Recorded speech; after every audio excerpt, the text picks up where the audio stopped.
wabarakatuh. Perkenalkan, nama saya Mita Sugiarti. Saya dari sekolah SMKN 2 Bale Endah, kelas 11 TJKT 4. Di sini saya akan menjelaskan topologi fiber to the home dasar. Fiber to the home atau FTTH merupakan suatu format penghantaran isyarat optik dari pusat penyedia provider ke kawasan pengguna dengan menggunakan serat optik sebagai media penghantaran.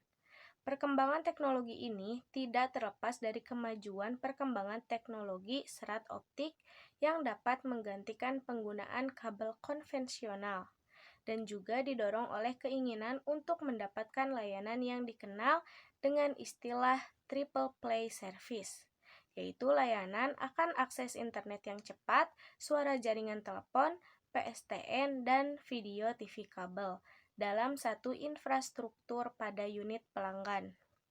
Ada dua jalur dasar untuk menggunakan jaringan FTTH kecepatan tinggi, yaitu jaringan optik aktif atau AON dan jaringan optik pasif PON. Bagaimana topologi FTTH? Topologi FTTH sangat beragam tergantung pada perencanaan, pendanaan, dan kondisi geografis, dan lain-lain. Sebagai contoh, pada video kali ini digunakan topologi FTTH dengan satu core fiber optik. Alur jaringan dimulai dari router menuju OLT IPON.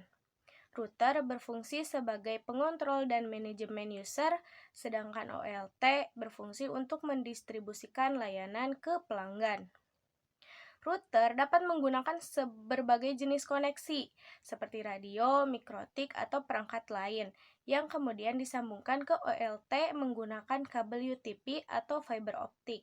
Dari OLT, kabel fiber optik masuk ke ODF, atau Optical Distribution Frame.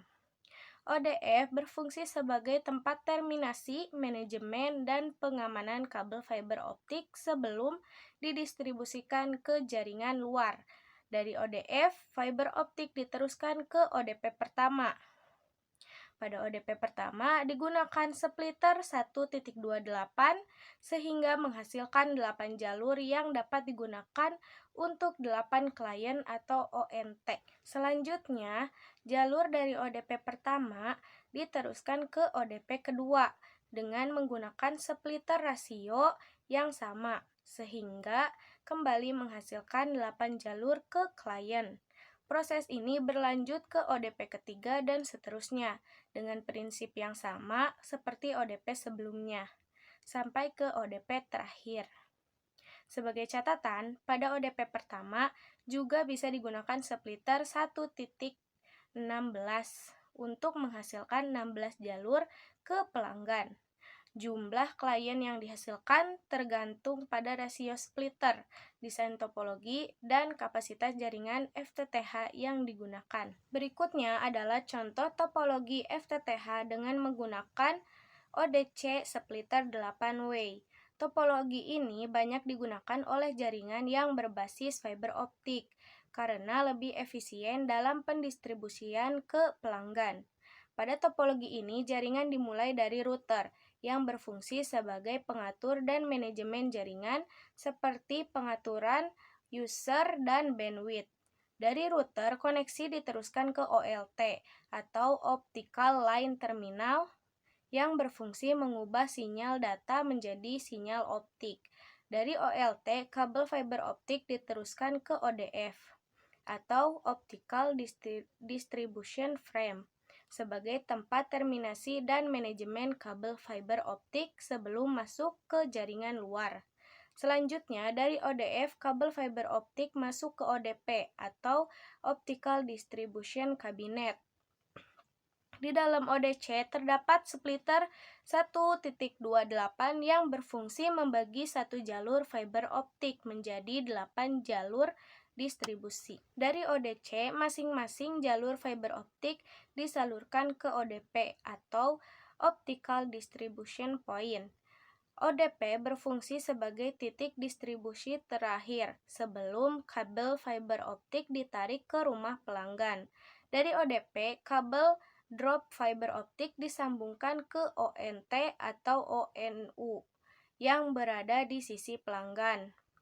ONT berfungsi sebagai terminal atau modem fiber optik yang mengubah sinyal optik menjadi sinyal data agar dapat digunakan untuk internet, IPTV, dan layanan telepon. Topologi FTTH dengan ODC splitter 8-way ini memungkinkan satu jalur fiber optik dari OLT dapat melayani beberapa pelanggan secara bersamaan, tergantung pada rasio splitter dan perencanaan jaringan. Selanjutnya, kita akan membahas perlengkapan atau equipment yang dibutuhkan untuk membangun jaringan FTTH. Peralatan dalam pembangunan jaringan FTTH sangat bervariasi, tergantung pada budget atau dana yang dimiliki serta perencanaan jaringan yang diterapkan. Perangkat pertama yang harus disiapkan adalah router. Router berfungsi sebagai kontrol dan manajemen jaringan, seperti pengaturan user, bandwidth, dan akses jaringan.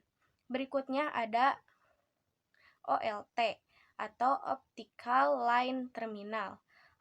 OLT berfungsi sebagai perangkat utama fiber optik yang mendistribusikan layanan ke jaringan FTTH. Setelah OLT terdapat ODF atau Optical Distribution Frame. ODF berfungsi sebagai tempat terminasi, penataan, dan manajemen kabel fiber optik dari OLT sebelum diteruskan ke jaringan distribusi. Di dalam ODF digunakan pigtail fiber optik. Pigtail berfungsi sebagai kabel penghubung antara core fiber optik dengan port ODF atau perangkat lainnya melalui proses penyambungan. Selanjutnya ada ODC, Optical Distribution Cabinet. ODC berfungsi sebagai kabinet distribusi fiber optik yang di dalamnya terdapat splitter. Splitter digunakan untuk memecah satu jalur sinyal optik menjadi beberapa jalur menuju ODP atau pelanggan. Kemudian terdapat ODP atau Optical Distribution Point sebagai titik distribusi terakhir sebelum kabel fiber optik ditarik ke rumah pelanggan. Di sisi pelanggan digunakan ONT atau Optical Network Terminal sebagai terminal atau modem fiber optik. Media transmisi yang digunakan adalah kabel fiber optik satu core yang menyalurkan sinyal optik dari pusat hingga ke pelanggan. Untuk proses penyambungan kabel fiber optik digunakan fusion splicer. Splicer berfungsi untuk menyambung serat fiber optik secara permanen dengan redaman yang kecil. Sedangkan untuk pengukuran dan pengecekan kualitas jaringan digunakan OPM, Optical Power Meter, dan OTDR, Optical Time Domain Reflectometer. Semua perangkat tersebut digunakan untuk memastikan instalasi dan kualitas jaringan FTTH berjalan dengan baik sesuai dengan perencanaan. Mungkin ini saja yang bisa saya share untuk video kali ini mengenal FTTH. Sekian dari saya, terima kasih. Wassalamualaikum warahmatullahi wabarakatuh.